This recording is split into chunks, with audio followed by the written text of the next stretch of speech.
Hey there, I'm Kristen Boyle, yoga therapist and somatic coach. I teach you embodied mindfulness for living embodied. And so I wanted to talk a little bit more about the wisdom of the gut. I started to speak about it in the last video and didn't want to capture your attention for too long, so just tune into this one.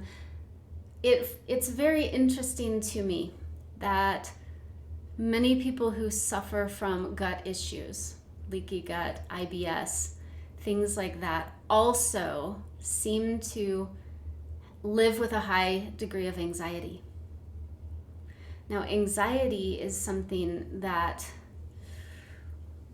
it's very fear-based, and it's a need to control our environment because we can't live fully in that environment.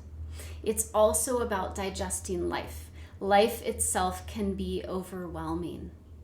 And then we have trouble digesting all of the experiences that we have in life. And so paying attention to that, living embodied, is a pathway through.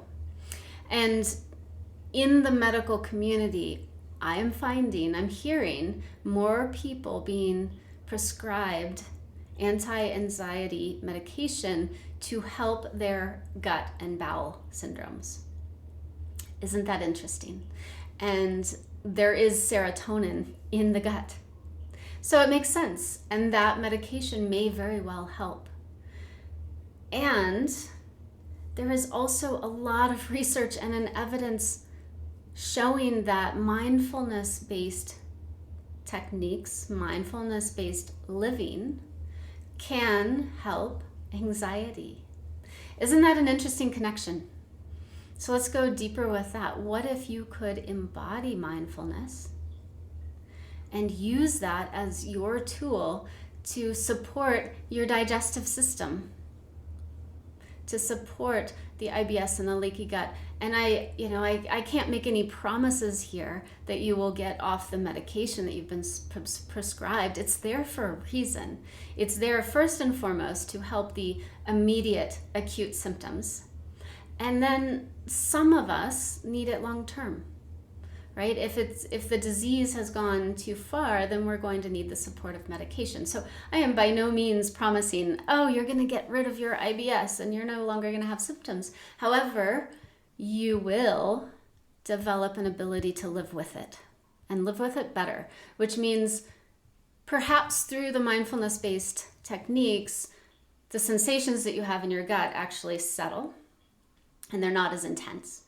Maybe you can reduce or come off your meds eventually because of that.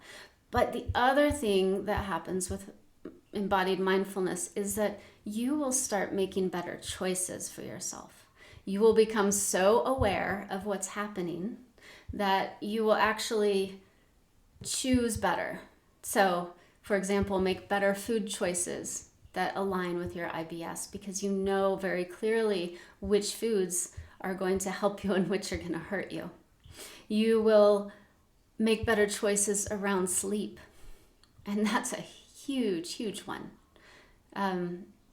Living embodied means making choices for sleep and rest, calm, quiet, peace, getting quiet, right? You will make better choices around your social engagement.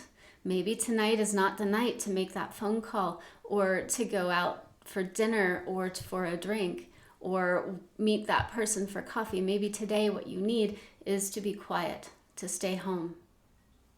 And only you can choose, only you can decide. But the more in tune you are with your body, your mind knows your calendar, your schedule, and can tell you, oh no, I need to meet this person. Your heart may say, oh, I don't know. I'm not sure if that's the person I need to meet right now. I'm feeling kind of rattled, and that person is just going to get me a little bit more rattled. And then your gut instinct can say, yep, you're right. Let's stay home. So just as an example of what can happen in our work together, recognizing patterns and habits and lifestyle and mindset and all of these things that we can work with simply by becoming more embodied and mindful of our embodiment. I hope that landed for you. I hope that was helpful. If you have gained any insight or wisdom, share it with me. I check my email, I check the comments. You can find me on Facebook, Instagram, Clubhouse, all over the place. And I am offering a free workshop once a month that is about embodied mindfulness, so you can dive a little deeper. Find me www.embodiedliving.academy, because this is all about learning how to be different in the world. Thank you. I'll see you soon.